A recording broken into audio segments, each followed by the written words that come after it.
isang taong may stiff person syndrome, para siyang stiff neck, pero imbes na sa leeg lang ang stiffness ng muscle, nasa buong katawan naman. Rare ang condition na ito. 1 to 2 cases per million lang ang may sakit nito. Ang stiff person syndrome ay isang autoimmune na sakit ng central nervous system. Yung immune system ay inaatake yung normal at healthy cells mo. Sa mga may stiff person syndrome, yung immune system nila ay sinisira yung mga kailangan para ma-produce ang GABA. Ang GABA ang pampakalma ng nervous system. Kung walang GABA, mangingibabaw ang glutamate, which means magbibigay sanhi ito sa hyper-excitability ng nervous system. Sa mga may stiff person syndrome, mostly ang affected ay yung mga muscles nila. Kaya naman, continuous ang pag-contract ng muscles. Kaya tumitigas o nagiging stiff yung mga muscles sa tiyan at yung mga muscles sa likod at sobrang sakit nito.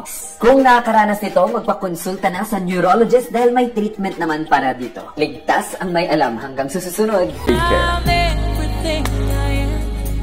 care.